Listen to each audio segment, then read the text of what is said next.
Welcome to episode 1 of the sock knitting workshop. So today I am going over the materials you need to knit up a couple of socks. So it's going to be very easy toe up sock knitting. I've got some yarns here. These are a 4-ply yarn. This is what we'll be using. And 4-ply is also known as fingering weight. So both the yarns they're different companies, but they have the same kind of wool and polyamide content. And with sock knitting, it's a good idea to have a polyamide, which is a kind of a man-made fibre, which you might not like the idea of, but it does strengthen the sock. So when you make socks with just wool, they might not be as strong and they'll wear out and you'll have to keep mending them. But it depends how much wear the socks get, of course. Now, I've got the ball band to this sock, and it's a fable. It's a drops fable, but unfortunately I've lost the ball band to that sock, and that was a king coal, yeah. But both socks have the polyamide content. 75% wool and 25% polyamide. And that's kind of what you need. They've recommended 3mm, but we're not using 3mm because we're making socks. Well, you can use 3mm, but it'll be a bit loosey-goosey, so I wouldn't go by that, to be honest with you. The needles I'm using are a 2.25mm needle. And I don't know if you can see the actual... There it is, 2.25mm. And these are called the Knit Pro Zing needles, and they have they're like color coded, the zings are, so you can tell they're 2.25s in your collection because they're yellow, which is quite nice. I'm going to be using 2 small circular needles, so these are 40cm circular needles, and I'm going to use them together, so I have 4 pins, if you like. So they're a bit more like using DPNs, except that DPNs are fiddly because there's nowhere for the knitting to go, whereas with a cord the knitting can go on the cord. Anyway, that's what we're going to be tackling, how to use these as well. I've also got a notebook if I want to make notes. Just going back to the yarn for a minute, you can use other yarns like a DK weight. So this is a 4-ply or fingering, but you could easily use a DK weight yarn, and then you probably would use a 3mm or a 3.25mm needle. And later on I might do a DK weight yarn sock for you as a tutorial anyway, but let's start this one first. Right, so we've got needles, we've got yarn, and we've got a notebook. So that's literally all we need really to make socks. And usually one 100-gram ball will make a pair of socks. They might not be hugely long, but it will make a pair of socks. I like to use a couple of colours when I knit because I find it gets boring otherwise, even though these have colours in them. So I'm going to probably start with this one, which is, I think this is a 50-gram ball. As you can see, it's smaller. But I've got more than enough yarn here to make a pair of socks. So I really only need 100 grams. But yeah, depends how big your feet are.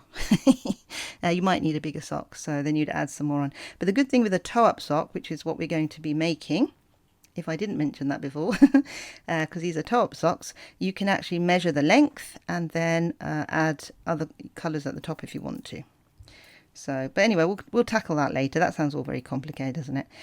So we've got our needles, we've got our yarn, and we've got our notebook. So in the next episode, I'm going to talk about how to cast on and start the knitting. Right, so I just wanted to show you generally what kind of sock we're aiming for.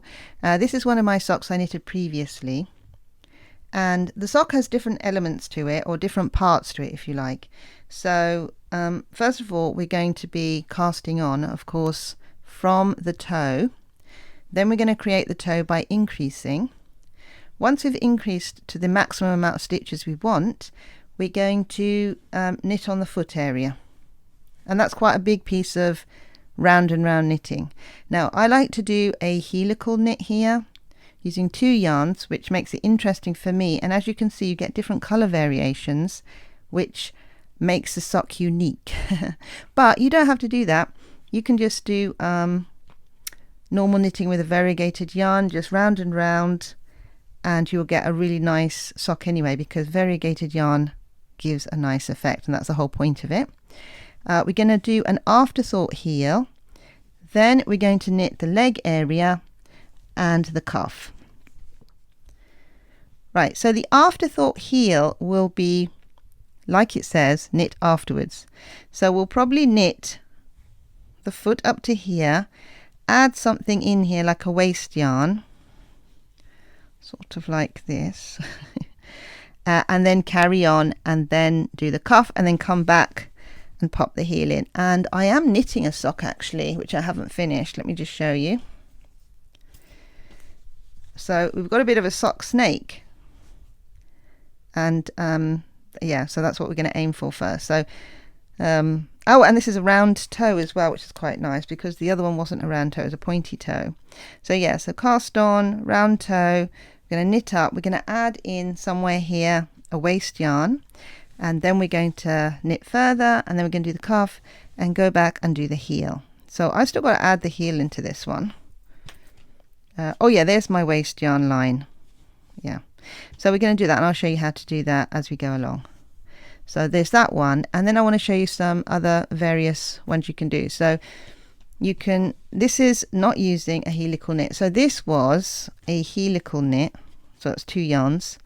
This is not a helical knit, so I started with a solid color, and then I just used a ball of wool that had variegated or stripy yarn in it, sort of kind of a mix really. I did the same thing. I put the waist yarn in here, and I did this afterthought heel in the same yarn as the cuff. So the cuff, the heel and the toe, so that sock's got kind of a different look because of that, which is quite nice. Sorry, I couldn't be bothered to sew the end in. It's very good. This one I did again, I cast on, did the toe, then I did the foot, just knitting in the same yarn, and it was just a nice sort of kind of transient colour, so it's not totally solid or anything, sort of grassy, misty, something like that anyway. Then I started with another colour, so this area I did in another colour, and then up here I added other colours, and I did a little bit of a helical here. And then, so that was just me messing around, adding in things like garter stitch. So, you know, you can design and add in whatever colours you want, but I rather liked this colour combination, and it was a bit of an experiment as usual. And I like what I did with the cuff as well, which is kind of a different colour too. So that's another one. All of these are quite simple. Yeah, so this is basically just an easy knit. So I will see you in the next episode when we're going to be doing the cast on.